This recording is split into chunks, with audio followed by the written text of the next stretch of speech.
सो भाई ये जो वीडियो बना रहा हूँ ना, मैं ये वीडियो इसलिए बना रहा हूँ। ये वीडियोज़ है, मैंने संदीप महेश्वरी सर का वीडियोज़ देखा है। मैं सर कहूँगा, आई डोंट नो मैं क्या कह सकता हूँ उसको। तो उसकी मैंने एक वीडियोज़ देखी, rich dad and poor dad. तो मुझे जो समझ में आया, अब इसमें भी मतलब कुछ लोग ऐसे होते हैं कि भाई वो लोग को समझ में आ जाता है, लेकिन इसमें प्रॉब्लम्स ये है कि अगर आपको समझ में आता है कोई बात, जैसे कि रिच डैड पुअर डैड, आपने बुक्स पढ़ी, आपने समरी, आपको अंडरस्टैंडिंग लगा, आप मतलब आप पूरी तरीके से उस बुक को अंडरस्टैंड कर लिया, उसको जान लिए। अब ये तो हर कोई कर लेगा, ये हर कोई मतलब हर किसी को पता होता है, हर कोई समझ जाता है। बट इसमें प्रॉब्लम ये आती है कि जो भी आपने सीखा है उसको दूसरों को समझाना, ये ज़्यादा इम्पोर्टेंट है और ये ज़्यादा वैल्यूएबल है। अगर आप कोई पुस्तक पढ़ रहे हो या फिर कुछ भी चीज़ जो आपको समझ में आती है एंड आप उसको दूसरों को क्लियरली समझा सकते हो, तो भाई दिस इज़ मतलब मोस्ट आर्ट है आपकी, मतलब मोस्ट मतलब वैल्यूएबल स्किल आप कह सकते हो। क्योंकि अगर आप कोई चीज़ सीख रहे हो और अगर आप उसको दूसरों को अच्छे से समझाते हो तो आप उससे पैसे कमा सकते हो। एंड यही होते हैं भीड़ से अलग लोग। जो लोग, मैंने काफ़ी ज़्यादा नोटिस किया कि भाई जो लोग ना मतलब समझते हैं, वो लोग भी समझते हैं, लेकिन वो लोग दूसरे को अच्छे से समझा पाते हैं। जैसे कि कोई मेरे एज का होगा तो काफ़ी सारे लोग, आपको आपने टीनेज में देखा होगा, वो लोग ना ऐसे हैं कि वो लोग जो पढ़ते हैं उसको लोगों को अच्छे तरीके से समझाते हैं। जैसे कि कंटेंट क्रिएशन पे आप लोगों को पता होगा, कंटेंट क्रिएशन में क्या होता है, सीख तो आप भी रहे हो, सीख तो कंज्यूम जो वीडियोस देख रहे हो तो आप भी अंडरस्टैंडिंग कर रहे हो, बट जो वो बंदा सिखा रहा है क्या आप भी उस तरीके से सिखा पा रहे हो लोगों को, वो ज़्यादा इंपॉर्टेंट है। अगर आप जो सीख रहे हो उसको जिस तरीके से यूट्यूब में जो यूट्यूबर्स होते हैं, अब यूट्यूबर्स जो बुक रीडिंग समरी टाइप्स के कोई भी वीडियोस बनाते हैं, तो वो लोग ना अच्छे से अंडरस्टैंड करते हैं एंड उसको ऑडियंस के सामने मतलब एक्सप्लेन करते हैं अच्छे तरीके से, तभी तो लोग उसको देखते हैं एंड उस तरीके से वो लोग पैसे कमाते हैं। तो ये इंपॉर्टेंट नहीं है कि आप समझते हो या फिर नहीं, मतलब मैं ये नहीं कह रहा हूँ कि आप लोग मत ही समझो, आप समझते हो वो मतलब हर कोई समझ लेता है, बट जो समझा हुआ है उसको समझाना इज़ दी मोस्ट इम्पॉर्टेंट। तो आज की इस वीडियो में मैं भी वही करने वाला हूँ कि मैंने कंज्यूम तो किया वीडियोस, मैंने रिच डैड पुअर डैड के वीडियोस है,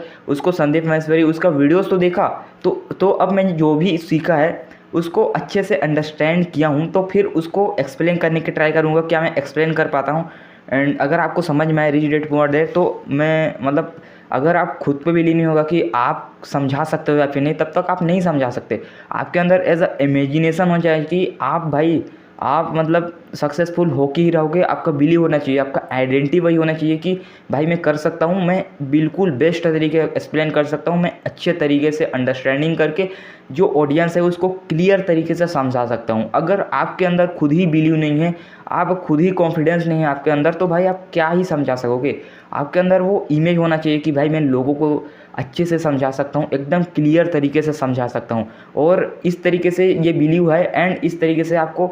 एक्ट भी करना है कि भाई हाँ मैं समझा ही सकता हूँ, एंड आपको उस तरीके से अंडरस्टैंडिंग भी होना चाहिए। तो मैंने जो रिच डैड पुअर मतलब थिंक एंड ग्रो रिच, जिसके बारे में कुछ पॉइंट्स थे जो मेन है, उसके बारे में संदीप महेश्वरी ने फिर मतलब एक्सप्लेन किया, तो उसको मैंने उसका जो मेन पॉइंट है उसको नोट करके रखा हूँ एंड उसको मैं आपको समझाऊँगा। बताना कि आपको क्लियरली समझ में आया फिर नहीं। पहला है डिज़ायर के ऊपर, कि थिंक एंड ग्रो रिच में डिज़ायर के ऊपर मतलब काफ़ी ज़्यादा फोकस किया गया है। अगर आपका कोई डिज़ायर है, जैसे कि मेरे को कोई कार चाहिए, या फिर आपका भी कोई डिज़ायर आप अगर नहीं है तो एक बार करके देखना। जैसे ही आप डिज़ायर करते हो कि भाई मुझे iPhone 30 चाहिए मतलब चाहिए, मुझे ये फरारी चाहिए मतलब चाहिए, तो आपके अंदर ऑटोमेटिकली वो केमिकल रिलीज होने लगेगा जिसे केमिस्ट्री कहते हैं, जिससे आपको मतलब आपका जो आँख है अब iPhone 30 ही दिखेगा। जैसे कि मतलब आपके साथ ये बहुत बार हुआ होगा, आपने कोई कलर्स देखा, जैसे कि रेड कलर्स देखा, तो आप जब रेड कलर्स पे ही फोकस करोगे तो उस सामने उसके मतलब जब रेड कलर्स होगा तो उसी सामने ग्रीन कलर भी होगा, बट आपका फोकस हमेशा रेड ही कलर से होगा, आपको रेड ही कलर्स दिखेगा, आपका सामने ग्रीन रहेगा बट आप रेड ही देखोगे, मतलब आपका फोकस रेड में ही चला जाएगा। उसी तरीके से डिज़ायर भी काम करता है। जो केमिकल रिलीज़ वाली बात हुई है वो ये है, अगर आप एक डिज़ायर होगा कि मेरे पास iPhone 30 ही होना चाहिए, तो आपकी नज़र में वो चीज़ आएगी एंड मतलब वो केमिकल रिलीज़ होगा ना, वो यही बता रहा है कि केमिकल रिलीज़ होगा। केमिकल रिलीज़ होने का मतलब वही कि नज़र वैसी आएंगे, तो डिज़ायर से यही होता है। एंड इसमें इन्होंने आपका मतलब डिज़ायर में इस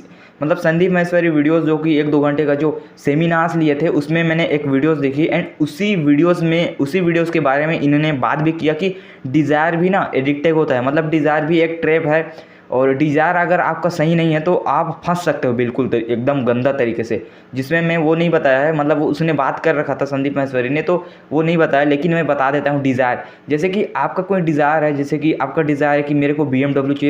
चाहिए, तो इससे ये गलत डिज़ायर है। मतलब 2 टाइप का डिज़ायर होगा, पहले तो कि आपको BMW चाहिए एंड सेकेंड की ओर पहले तो डिज़ायर के ऊपर ही बात करते हैं, जो पहले पॉइंट है उसके ऊपर बात करते हैं कि मान लो आपका डिज़ायर आपको फरारी ही चाहिए, फरारी कार ही चाहिए, तो आप उसके लिए दिन रात मतलब डिज़ायर आपका रिपीटली आप करते हो कि भाई मुझे चाहिए, मतलब लॉ ऑफ अट्रैक्शन कहते हैं ना, उस तरीके से आप लोग करते हो इसको और आपको चाहिए। तो फिर इसमें ये प्रॉब्लम्स है कि जब आपके पास आ भी जाएगा तो आपको खोने का डर होगा उसको।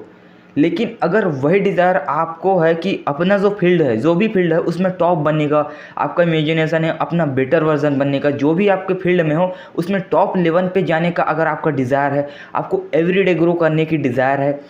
अपने आप को एकदम बेहतर बनाने का डिज़ायर है, तो ये बेस्ट डिज़ायर है। अगर ये डिज़ायर है तो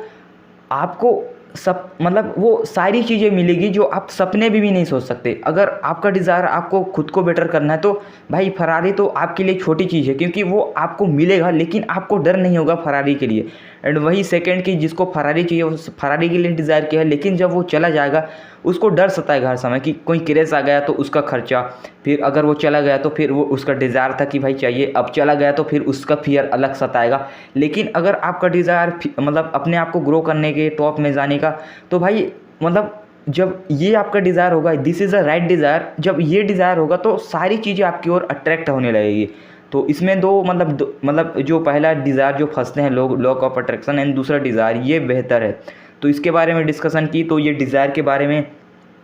और मतलब यही बताया डिज़ायर के बारे में कि डिज़ायर आपका ये वाला होना चाहिए, अपने आप को ग्रो करने के लिए ऐसा डिज़ायर होना चाहिए। एंड फिर इसमें सेकंड बात की सबकॉन्शियस माइंड की, कि जो भी हम लोग अपने सबकॉन्शियस माइंड को बार बार रिपीट करते हैं, मतलब जैसे कि हमने किसी की मतलब यही है पहला क्या ही है डिज़ायर का, कि हम लोग जब बार बार रिपीट करते हैं तो वो चीज़ थॉट में आने लगता है सबकॉन्शियस माइंड में। जैसे कि हम लोग पहली बार अगर गाड़ी चलाएंगे तो पहले बार गाड़ी चलाएंगे तो हमको मतलब पूरी शरीर को काम करना पड़ेगा, एंड जब हम उसको रिपीटली करेंगे तो ऑटोमेटिकली एक टाइम आ जाता है जब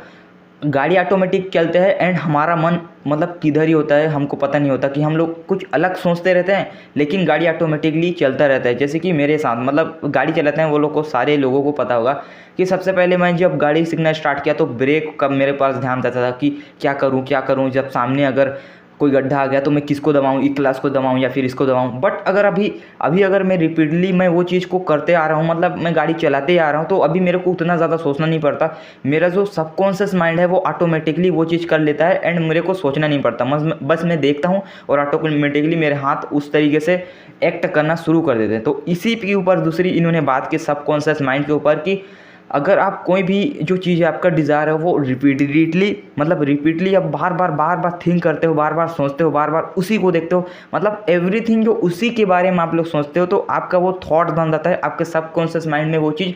मतलब बैठने स्टार्ट कर देता है। एंड जब ये सारी चीज़ें होती है तो आप फिर जो आपका डिज़ायर है उस पर फोकस तरीके से काम होने लगते हो, हाई परफॉर्मेंस उसमें देने लगते हो। मतलब ऐसा है कि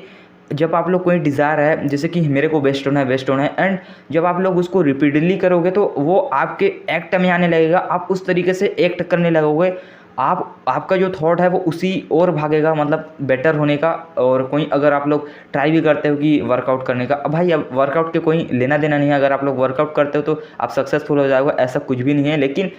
जब आप लोग रिपीटली करते हो जो आपका डिज़ायर है, तो आप उस तरीके से आपका शरीर एक्ट करने लगता है, आपका सबकॉन्शियस माइंड में वो चीज़ जाता है, तो आप उस तरीके से काम करना भी स्टार्ट कर देते हो।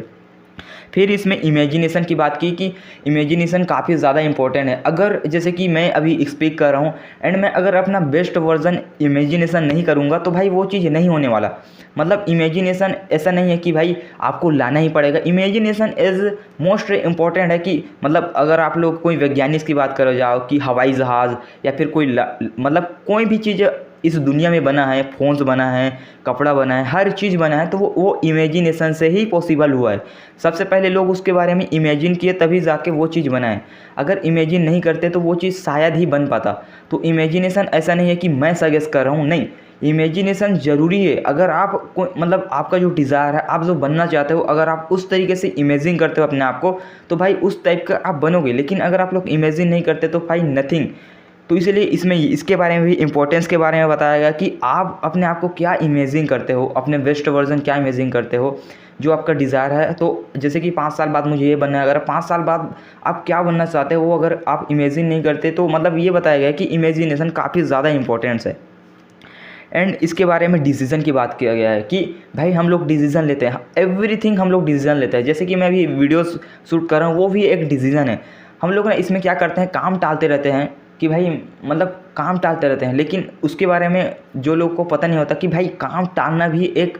मतलब एज अ बीमारी, मतलब कह सकते हैं कि काम टालना भी एक डिसीज़न है। जैसे कि आज मुझे वर्कआउट करना है लेकिन मैं काम को टाल रहा हूँ, भाई नहीं करूँगा, तो ये नहीं कर रहा हूँ, ये भी एक मेरा डिसीज़न है। अगर मैं इसको इसी तरीके से करता रहा तो मैं अपना जो सक्सेसफुल होना चाहता हूँ वो नहीं हो सकता, जो अपना डिज़ायर है वो पूरा नहीं हो सकता। तो इसके बारे में भी मतलब इम्पोर्टेंस बताया गया है कि आपका डिसीज़न, मतलब अब काफ़ी सारे लोगों ने आपको अपना बुज़ुर्ग से सुना होगा कि काश मैं वो चीज़ कर लिया होता तो मैं नहीं होता। तो वो उनका पहले का डिसीज़न है कि उन्होंने टाल दिया, तभी जाके वो लोग भाई अभी पछता रहे हैं। तो इसमें डिसीज़न के बारे में पूछना क्योंकि हर एवरीथिंग जो आप लोग मतलब कहते हो तो वो डिसीज़न ही होता है। तो आप अपने काम को टालो नहीं, जो काम है वो अभी करो। फिर फियर के बारे में बात किया गया है कि हम लोग ना मतलब कोई भी जितना भी ज़्यादा प्रॉब्लम आ गए, अगर कोई बंदा अपना आइडेंटिटी ऐसा बना लेता है कि 1000 प्रॉब्लम्स आ जाए लेकिन फिर भी मैं जो कर रहा हूँ उसमें आगे ही बढ़ूँगा, कोई भी प्रॉब्लम्स आ गए, शरीर मतलब बॉडी साथ ना दे, अंदर फियर ही हो, मेंटली एंड फिजिकली काफ़ी ज़्यादा डर लग रहा हो, लेकिन अगर आपके अंदर वो एटीट्यूड है, आपके अंदर वो आइडेंटिटी है कि भाई मेरे को आगे बढ़ना है, किसी भी हालत में, कितना भी पेन हो, फियर हो, लेकिन मेरे को आगे बढ़ना है, अगर ये वाला एटीट्यूड है तो भाई आपके लिए वो जो सक्सेस रहता है ना, सक्सेस जो वर्ड होता है वो आपके लिए बिल्कुल ही छोटा वर्ड है।